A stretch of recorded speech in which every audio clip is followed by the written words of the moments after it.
Olá, bem-vindo ao Entre Consultas, conversas que inspiram saúde. Hoje a gente convidou o Dr. Cláudio Barilli, que é médico endocrinologista, para a gente bater um papo sobre osteoporose e sarcopenia. Bem-vindo, Dr. Barilli. Obrigado, doutora Fernanda. É uma honra receber esse convite e poder cumpri-lo. Muito bem. Bom, vamos começar falando de sarcopenia, né? Eu gostaria que tu nos dissesse qual é o conceito de sarcopenia.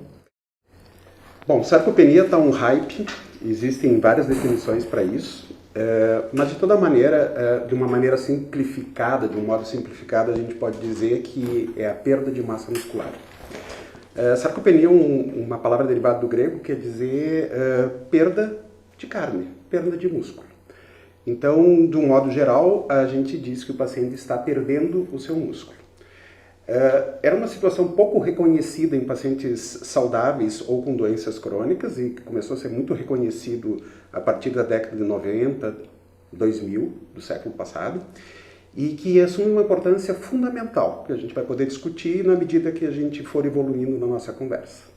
Isso mesmo, a sarcopenia ela é uma condição muito relacionada com as doenças endócrinas, mas também com as doenças reumáticas, uma vez que a maioria das doenças inflamatórias, elas levam ao consumo de massa muscular também, pelos pacientes ficarem menos capacitados a fazer exercícios, mas pela própria condição inflamatória, e são poucos os exames, né, que indicam esse tipo de condição, muito mais clínicos do que exames mesmo. Então vamos começar pelo seguinte: além desses fatores de risco que são as doenças inflamatórias reumáticas e as mulheres também pós-menopausa, quais seriam os principais outros fatores de risco para se suspeitar que alguém estivesse começando a desenvolver sarcopenia? É bem interessante a pergunta porque, na verdade, os fatores de risco para a sarcopenia são os mesmos que se confundem para as doenças metabólicas. Se nós associarmos idade, que é um fator de risco muito importante, e essa informação tem que ficar como um modo geral, entender que a partir dos 40 anos, 35, 40 anos de idade, a gente tende a perder uma média de 1 a 2% da nossa massa muscular, tendo saúde plena até os 80 anos, nós vamos perder 40% da nossa massa muscular se nada fizermos, sendo saudáveis, entre aspas, saudáveis. Mas os fatores de risco principais, além da idade, são as doenças crônicas, obesidade, sexo feminino predominantemente, menopausa, tabagismo, alcoolismo, uso de determinadas medicações e principalmente as doenças crônicas não transmissíveis. E aí a gente pode fazer uma lista enorme e como endocrinologista eu vou ter que fazer primariamente diabetes mellitus, mas em tua homenagem, artrite reumatoide, osteoartrite, que são situações que não só pela atividade inflamatória, como pela imobilidade, vão fazendo com que a gente perca mais massa muscular. A pergunta que se segue, e aí acho importante eu mesmo fazer a pergunta, é qual é a importância disso? A importância disso está relacionada com a mobilidade e o risco de quedas. Então, na verdade, na medida em que a gente perdeu mais do que 10% da nossa massa muscular, nós aumentamos 50% a probabilidade de queda. Então não precisam grandes perdas musculares para ter grandes probabilidades de queda.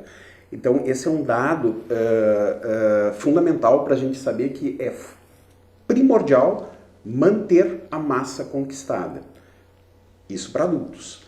E principalmente para uma geração jovem, pouco ativa, mais sedentária. E aí o alerta vem para os pais, é fazer entender que a atividade esportiva, atividade física, em que a gente constrói a massa muscular para que a gente possa ter reserva de massa muscular, vai ocorrer em torno até 30 anos, mas principalmente na adolescência. Dá para comparar, não poupa quando é jovem, vai faltar quando é idoso. Então, vale para dinheiro, vale para massa muscular. É o que segue com a massa óssea, né? Por isso que é tão importante a gente falar de músculo e osso ao mesmo tempo, porque assim como se constrói osso até por volta dos 25 anos, a gente constrói com as mesmas atividades, com as mesmas formas de conduzir sua vida à massa óssea e muscular. E aí, antes da gente entrar para a questão da osteoporose, Barilli, eu gostaria que tu nos dissesse quais são as principais ferramentas diagnósticas para a gente fazer o diagnóstico de sarcopenia? Hoje, nós consideramos que o diagnóstico de sarcopenia é um diagnóstico clínico, de capacidade funcional. Existem alguns testes, por exemplo, o tempo que o paciente leva para sair de uma posição sentada, ficar em pé e caminhar, é um dos mais famosos, mais bem estudados. A capacidade de preensão da mão, dos dois lados, numa maquininha chamada dinamômetro. Capacidade de conseguir levantar 16 quilos nesse dinamômetro para mulheres, 26 para homem. Abaixo disso a gente sugere sarcopenia. E uma fita métrica, canelas, no meio da canela, abaixo de 35 centímetros, tanto para homem quanto para mulher. Existe uma discussão, podemos levantar isso adiante. É um forte indício de sarcopenia. O único exame capaz de dizer se um indivíduo tem sarcopenia é um exame chamado absorvemetria por raio-x duplo, DEXA. Precisa de uma interpretação especializada, em breve vamos ter em Santa Rosa. Impedanciometria não serve para isso. Na verdade, nós temos massa magra, que não é a mesma coisa que musculatura. Existem umas diferenças técnicas que acho que nem cabe a gente discutir aqui, mas o que importa, o paciente tem que ser visto como um todo e principalmente do ponto de vista clínico. Quanto tempo custa medir a canela de um paciente? 15 segundos, 30 segundos? É capaz de trazer prevenção de sarcopenia, prevenção de queda e aumento de sobrevivência de uma maneira espetacular nesses pacientes.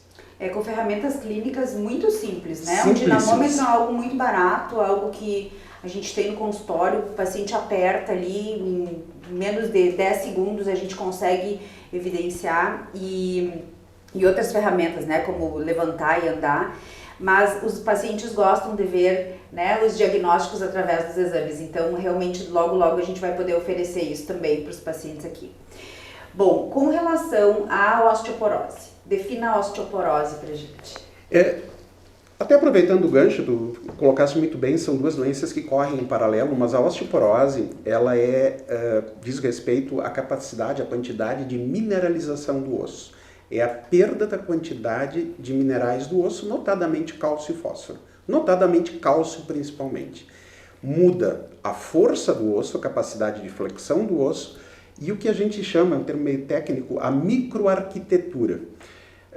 É como se fosse a coluna de um prédio, pilar de um prédio, que parece muito bonito, muito bom, mas que está poroso, que está com dificuldade de sustentar o peso nessa situação e que eleva um aumento de risco de fratura.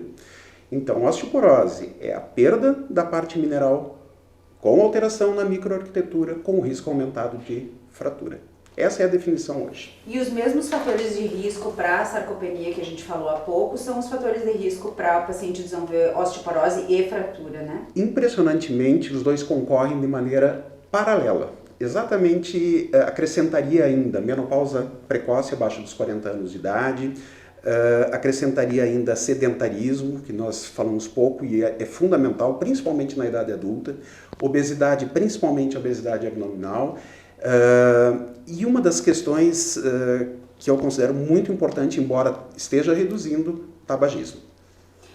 Com relação ao diagnóstico, aqui sim a gente precisa muito mais de exame, porque a gente tem pouca ferramenta clínica para diagnóstico. Mas uma das coisas que eu gosto de perguntar para os pacientes é qual era a sua altura na fase adulta e quanto que é a sua altura hoje. Então a gente tem um dado que se a altura diminui 4 centímetros em relação à fase adulta jovem, isso, ou se perdeu 2 centímetros no último ano, é um forte indício de que tem osteoporose. Provavelmente porque já deve ter tido algum tipo de microfratura ou de fratura óssea. E as fraturas, elas podem ocorrer inclusive com poucos sintomas, às vezes uma dor lombar pode ser uma fratura e a gente não tem sintoma clínico de osteoporose. Na verdade, o sintoma quando acontece é que quando já houve a sua complicação, que são as fraturas. Então, nos explica um pouquinho, Barili, como que a gente faz o diagnóstico de osteoporose. Então, você desse as pistas clínicas, na verdade, para poder desconfiarmos que alguém tem osteoporose. Na verdade, se faz por um primeiro passo, triagem de fatores de risco e idade. Existe uma discussão entre a Federação Internacional de Osteoporose, o pessoal da reumatologia. Qual é a idade a partir de qual todo mundo deveria ter a sua qualidade e a quantidade do seu osso verificada? Modo geral, eu vou resumir isso em duas idades. Todos os homens acima de 70 anos e todas as mulheres acima de 60 devem fazer um exame chamado densitometria óssea. Já vou falar mais sobre isso. Tá bem, e antes disso? Antes disso, nós precisamos ver fatores de risco em que existem diversos modelos matemáticos, diversos algoritmos que a gente usa, em que incluem a presença de doenças, de diabetes, de uso de medicações, de tempo de uso de medicações, de histórico familiar. Artrite reumatoide é um grande fator de risco. Eu sabia que eu ia entrar nessa situação. Diabetes, recentemente conseguimos incluir dentro da ferramenta de cálculo. E a gente calcula o risco desse paciente precisar da densitometria antes dos 60 para mulheres, antes dos 50 para homens. Abaixo de 50 anos de idade, a gente já não chama osteoporose, a gente chama falha em alcançar densidade mineral óssea máxima, falha de pico de massa óssea, baixa massa óssea para a idade. Exatamente, né? Massa óssea baixa para a idade, e assim sucessivamente. Existem várias nomenclaturas. Então, osteoporose sempre acima dos 50 anos, decisão de fazer a densitometria, e já explico mais sobre ela. Entre 50 e 60 para mulheres e entre 50 e 70 para homens, depende desses fatores de risco que a gente discutiu, normalmente calculados, e acima de 60 e 70, respectivamente, para mulheres e homens, para todo mundo. Ok? O que é a densitometria? Densitometria, na verdade, existe essa técnica desde a década de 40. Basicamente, é um raio-x que vai passar de baixíssima intensidade, hoje baixíssima intensidade, praticamente indetectável. Para se ter uma ideia, precisa fazer mais ou menos 1.200 densitometrias para dar um raio-x de tórax, que calcula com que velocidade esse raio-x passa, ou que intensidade esse raio-x passa pelo osso. Quanto mais rápido ele passar, menos osso você tem. Quanto mais ele demorar, mais osso você tem. Grosso modo, existe um computador por trás disso, um algoritmo, que vai nos dizer se o seu osso é mais denso ou menos denso. A gente classifica isso e consegue chegar ao diagnóstico de osteoporose, quando temos um determinado número. Uma situação intermediária chamada osteopenia, entre o normal e a osteoporose, e normal. Perfeito? Essa é a forma com densitometria. Existem formas mais simples. Você faz um raio-x de pulmão, por outro caso, e verifica que uma das vértebras está esmagada. Está feito o diagnóstico de osteoporose. Você faz uma fratura de colo de fêmur sem ter qualquer tipo de histórico, é osteoporose, até prova em contrário. Sem trauma, né? Sem trauma, sempre sem trauma. Traumática. Sempre sem trauma, claro. Evidente, se tu tiver um acidente de carro, óbvio que não é essa a situação. Mas uma pessoa de 55 anos de idade que está sentada, se levanta e fratura o colo do seu fêmur, é osteoporose até prova em contrário. Existem outras doenças mais raras, doenças hematológicas, algumas doenças endocrinológicas, algumas doenças reumáticas, que podem cursar com esse tipo de fratura. Mas são doenças relativamente raras para a gente considerar dentro do leque diferencial, do diagnóstico diferencial para todo dia. Aquele paciente que cai, né? Eu me desequilibrei e caí e me quebrei. Esse paciente é um paciente que teve uma fratura atraumática, né? A gente considera assim uma fratura traumática quando tem uma queda, ou enfim, que fratura numa altura menor do que por volta de 40 centímetros, Perfeito. Né? Então, esse paciente ele tem que ser investigado através, principalmente, de uma história clínica bem feita e também de uma densitometria óssea. Sempre densitometria. Mesmo que tu saiba que é osteoporose, nós precisamos classificar isso. Se é uma densitometria muito alterada, para depois decidir que tipo de tratamento, ou pouco alterada, para que tipo de tratamento nós vamos fazer, que risco esse paciente tem, e eventualmente até discutir se não tem uma forma não primária de osteoporose. E para monitorização, né? Porque a gente tem dados séricos, elementos laboratoriais, mas a densitometria óssea é uma ótima ferramenta também para a gente monitorar o tratamento. Vamos falar de tratamento, mas eu quero começar com o tratamento da sarcopenia. Perfeito. Porque hoje a gente tem uma gama de informações falsas, de multivitamínicos, de whey, de creatina. Vamos conversar sobre isso. Primeiro, o paciente tem diagnóstico de sarcopenia por ferramenta clínica ou então por imagem. Qual é o primeiro passo para ele? Discutir com o paciente se transformar numa pessoa mais ativa. Essa disparadamente é a primeira situação. Óbvio que vão existir limitações, pessoas com muita idade, e a gente tem que entender que cada pão tem uma forma. E sair do estado atual para um estado levemente, um pouco mais, muito mais ativo, é o que a gente precisa recomendar para os pacientes. E precisa ter atividade física, em alguns casos orientada, em outros casos espontânea, e assim sucessivamente. O segundo ponto é a ingesta proteica, que reduz com o passar do tempo, com a idade, seja por dentição, seja por sabor, seja por produção de saliva, que a gente não consegue sentir bem o sabor da carne. Existem alguns estudos que mostram que o paciente não percebe, a partir de 60, 65 anos, o mesmo sabor da carne que o percebia, e para um paciente jovem é estranho dizer, o vô não gosta mais de churrasco, e isso realmente acontece.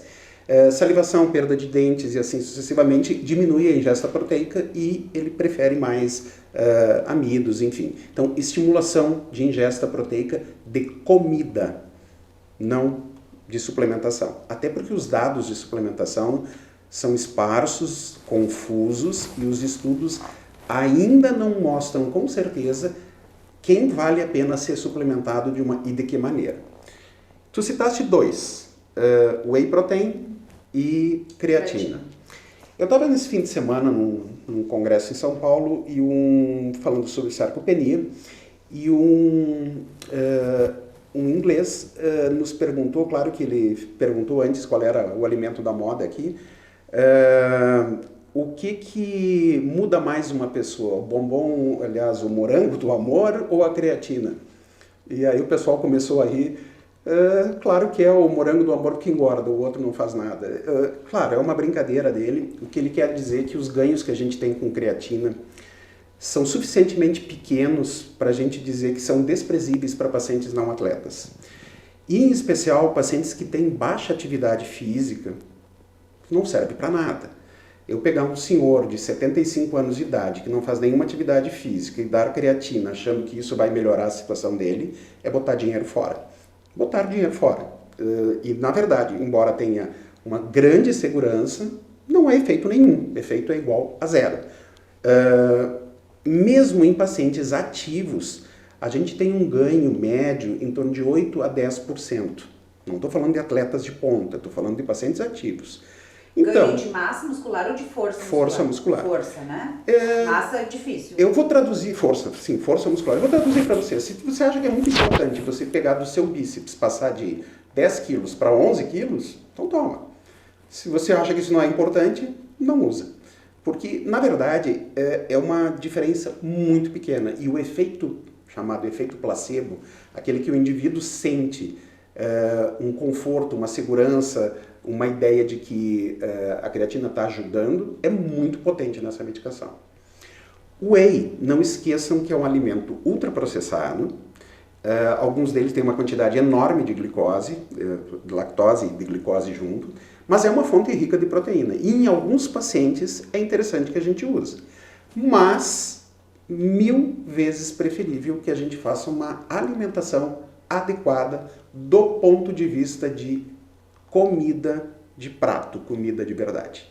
Proteína. Eu tiraria a tua carne e o teu churrasco por um franguinho. Eu indicaria muito mais um franguinho do que um churrasco. Eu concordo contigo. É a carne fonte de proteína mais barata que nós temos, mas tem coisas do tipo camarão, do tipo atum, Uma outra carne que é muito barata, filezinho de porco, são coisas que são carnes magras com conteúdo excepcional de proteína. E para quem tem alguma restrição, nós também temos fontes de proteína vegetais. Feijões, lentilhas, grão de bico, tofu, enfim, complica um pouquinho nessa situação. Mas fundamental tentar considerar preparos e formas que o paciente idoso também consiga comer. Fricassês, carne moída, enfim, mas a gente precisa ter uma quantidade que é individualizada para cada paciente.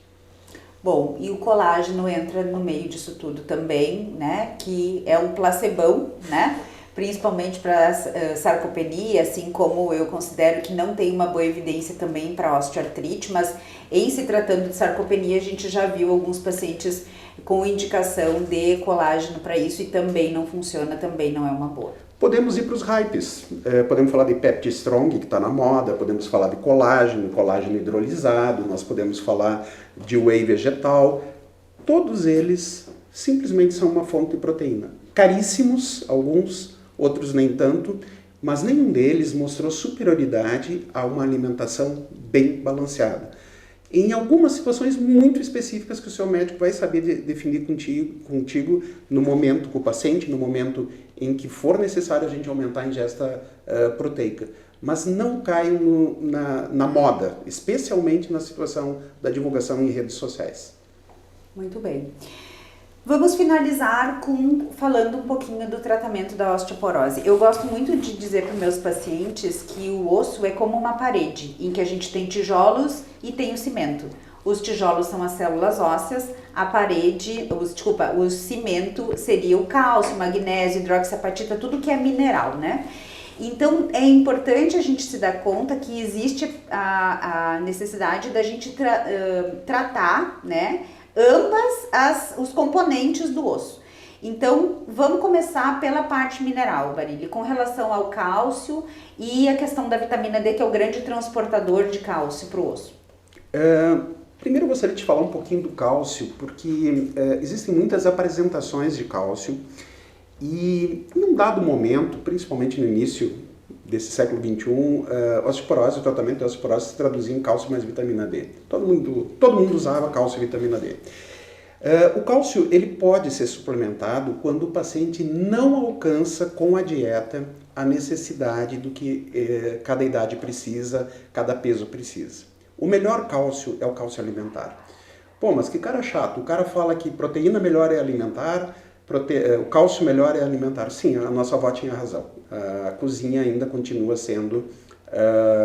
aliás, eu até diria... Melhor farmácia. Hipócrates dizia que a tua mesa é a melhor hipótese, a melhor farmácia. Então, a questão primária é que nós devemos estimular o paciente a comer alimentos ricos em cálcio. Alimentos ricos em cálcio, e já vou começar dizendo que leite não inflama, leite e derivados, algumas outras situações como as carnes, enfim, alguns produtos de peixes, crustáceos, mas principalmente leite e derivados. Leite não inflama. Corra do médico que fala isso. Corra. Isso é totalmente fake. Tá?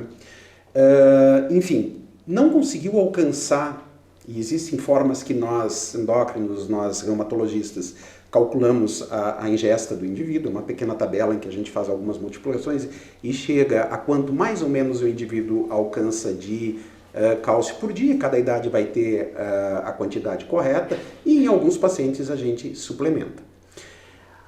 Aí existe outra questão, tem que ser com associação com vitamina K2. O que é a vitamina K2?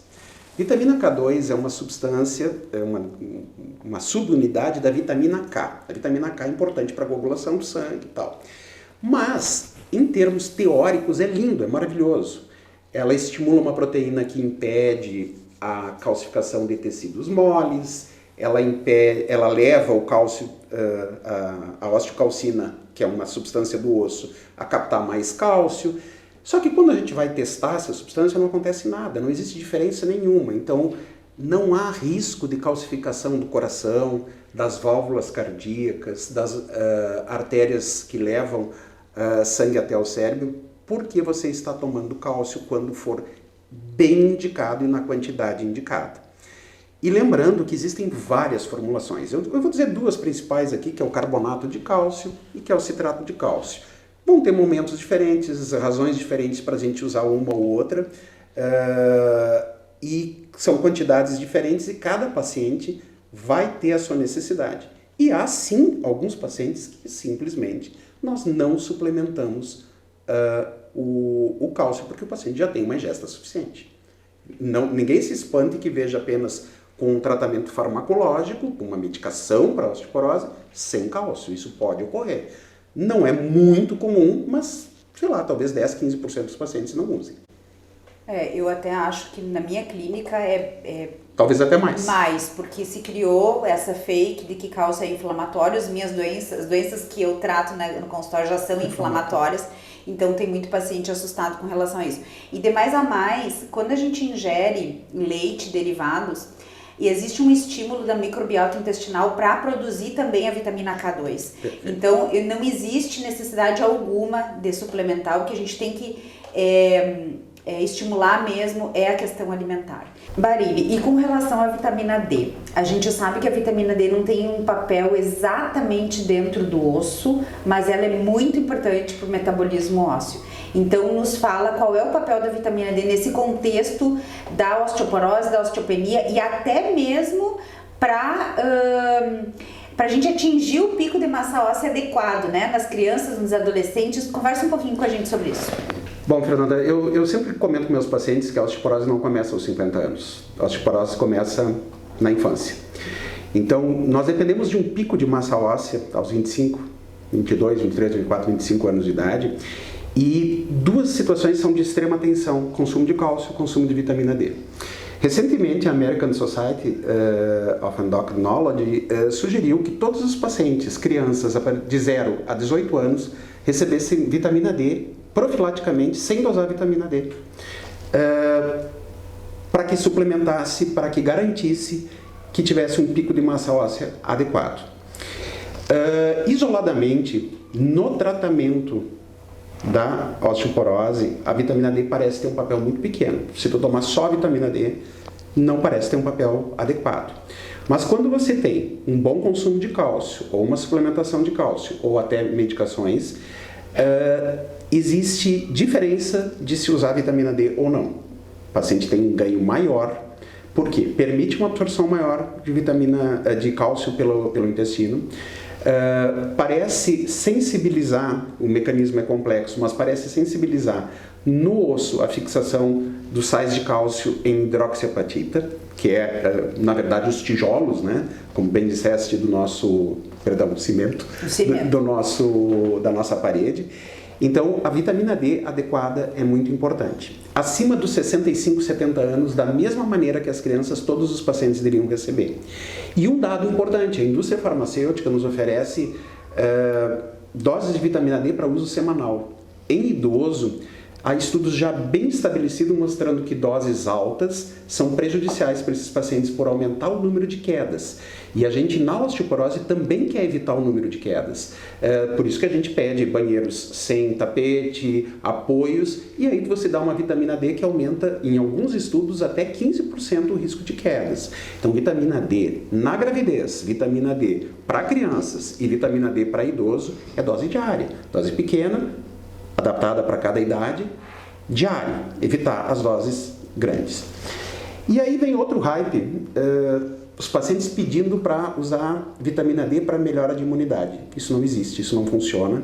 Isso veio a partir do Covid.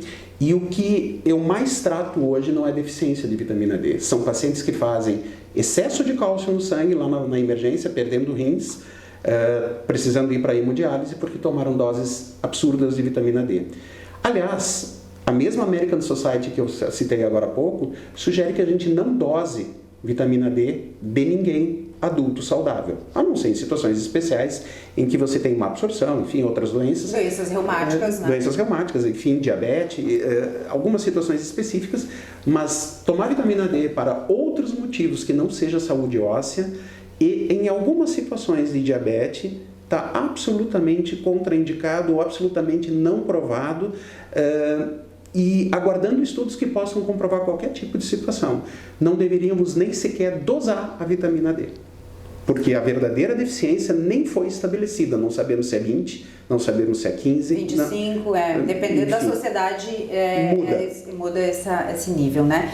E, na verdade, tanto da vitamina D, nível sérico de vitamina D baixo, como nível alto, tem risco de quedas, né? Tanto uma coisa quanto outra. Então, a gente tem que ter por volta de 30 a 60. Perfeito. Né? Esse é o ideal naqueles pacientes de risco. Pacientes que não são de risco, daria para deixar até 20, estaria numa boa. Então, na verdade, a vitamina D, ela é um transportador, né, dos minerais do intestino para o sangue, do sangue para dentro do osso. Então, ela é importante como um carreador.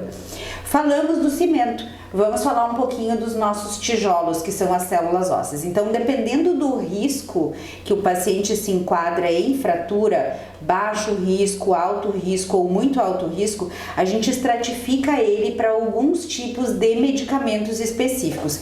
Então, por quê? Porque o risco é de fratura, o risco é de paciente se quebrar, né? Alguns pacientes, inclusive, não têm densitometria óssea, mostrando osteoporose, mas quando a gente estratifica através de algumas ferramentas, alguns cálculos, eles já podem se enquadrar em até alto risco de fratura, ou muito alto risco. E aí a gente tem que tratar como se lá na densitometria óssea já tivesse a osteoporose, porque existe um risco grande de fratura. Vamos transitar rapidamente entre os diferentes tipos de tratamento da osteoporose. Muito bom. De uma maneira relativamente simples, para que todo mundo entenda, nós temos muito mais do que isso, mas dois tijolos dentro da nossa parede. Um que bota mais tijolos, outro que tira tijolos, e isso está acontecendo o tempo inteiro. O nosso osso é vivo, é ativo. E para você ter uma ideia, a gente muda o esqueleto inteiro em torno de cada 2 anos. Como assim? Sim, as nossas células comem osso, outra célula forma osso. Então, quando a gente quer mudar esse equilíbrio, porque a gente tem osteoporose, a gente tem pouco cálcio, pouco mineral dentro do osso, a gente pode diminuir a destruição óssea, a gente chama isso de medicação antirreabsortiva, ou a gente pode fazer com que os formadores ósseos sejam estimulados. Então, dependendo do grau de osteoporose, do tipo de osteoporose, da idade do paciente, dos riscos que o paciente tem associado, a gente pode usar um tipo de medicação. Um dos tipos mais frequentemente usados são os bisfosfonados, que são medicações que, na verdade, diminuem a absorção óssea. E em casos mais severos a gente pode dar medicamentos que estimulam a formação óssea. E aí são medicamentos mais complexos e que têm um grupo de pacientes mais graves para ser utilizados. E o interessante é que a gente usa muito frequentemente os dois tipos de medicação em determinadas sequências. E esse tipo de situação é exatamente o especialista, o reumatologista, o endocrinologista, que vai poder orientar o paciente da maneira correta a fazer isso. Uma coisa que eu só alerto, que é muito importante, existe uma expressão chamada férias de medicação. Eu pego muito frequentemente no meu consultório, pacientes que vêm usando anos a fio as medicações do tipo bisfosfonado. Essa medicação é excelente, ela reduz fraturas, ela tem capacidade de redução de fraturas de colo de fêmur, enfim, mas ela não foi feita para ser usada indefinidamente. E existe uma expressão chamada férias da medicação. Então, alguns pacientes a gente precisa recomendar que parem a medicação, porque o osso pode ficar tão denso que cria um tipo diferente de fratura chamada fratura atípica, que é extremamente grave, difícil de tratar, difícil de consolidar. Então, grosso modo, e isso aqui não é orientação, tá? É uma orientação, um alerta geral, 5 anos tem que ser reestudado. Então, o paciente não pode iniciar o tratamento e nunca mais parar. Um outro dado, e esse é para os nossos amigos dentistas, existe um temor generalizado entre os dentistas, entre o uso desses bisfosfonados e a dificuldade da mandíbula se cicatrizar depois que a gente bota um implante, e a gente hoje cada vez mais tem acesso a implantes. E os dados mais recentes estão mostrando a relação é quase nula. Tem muito mais relação com a higiene bucal e com a qualidade da gengiva que o paciente tem, se tem gengivite, se tem lesão, do que com o uso do bisfosfonato. Então, é muito incomum que a gente tenha essas lesões. Os dentistas podem ficar tranquilos quanto a isso. A gente reassegura isso, de um modo geral, para a grande maioria dos pacientes não vai ter problema. E mais do que isso, né, nas doses que a gente trata, que a gente usa e indica para tratar a osteoporose, isso acontece muito, muito, muito raramente. É muito mais fácil o paciente se quebrar se não usar, né, do que ter alguma complicação dessas do ponto de vista de mandíbula. Os tratamentos oncológicos que estão muito mais relacionados, né, com os bisfosfonatos EV.